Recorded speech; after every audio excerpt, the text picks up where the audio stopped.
ज्येष्ठ पौर्णिमेच्या तमाम भारतीयांना कोटी कोटी शुभेच्छा। बौद्ध धम्मामध्ये पौर्णिमेला फार महत्त्व आहे। प्रत्येक पौर्णिमा हा बौद्धांचा सण आहे। प्रत्येक पौर्णिमा ही सणासारखी साजरी करायची असते, उपोषण ठेवायचे असते। उपोषण म्हणजे स्वतःजवळ असणे, काया वाचा मनाने स्वतःजवळ असणे। प्रत्येक पौर्णिमेला बुद्धाच्या जीवनातील महत्त्वाच्या घटना घडल्या आहे। ज्येष्ठ पौर्णिमेचे महत्त्व काय आहे ते आपण पाहूया।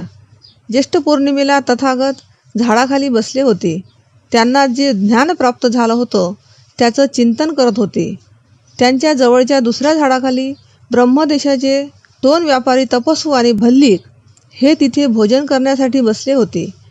त्यांना दुसऱ्या झाडाखाली तथागत बसलेले दिसले व त्यांच्या मनात असे आले की आपण तथागताला भोजन दिले पाहिजे व त्यांनी तथागताला त्यांच्या जवळ असलेले भोजन दिले, लाडू दिले व गोड पदार्थ दिले। तथागतांनी सुद्धा त्यांचा स्वीकार केला व त्या व्यापाराला तथागतांनी धम्माचा उपदेश दिला। हे तथागताचे पहिले उपासक झाले व तथागताने आपले केश धातू त्यांना भेट दिले व त्या व्यापाऱ्यांनी ब्रह्मदेशात गेल्यावर भगवान बुद्धाच्या केश धातूवर 150 फूट उंच स्तूप बांधला। ही महान अशी घटना ज्येष्ठ पौर्णिमेला घडली। ब्रह्मदेशामध्ये आजही मोठ्या श्रद्धेने लोक ज्येष्ठ पौर्णिमेला जमतात व चांगल्या प्रकारे साजरी करतात।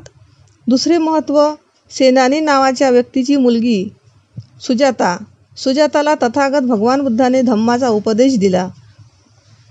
व तिसरे महत्त्व, सम्राट अशोकाचे मुलगा व मुलगी यांनी बुद्ध गयेच्या बोधी वृक्षाची फांदी घेऊन श्रीलंकेमधील अनुराधापूर येथे लावली व बौद्ध धम्माचा प्रचार आणि प्रसार केला।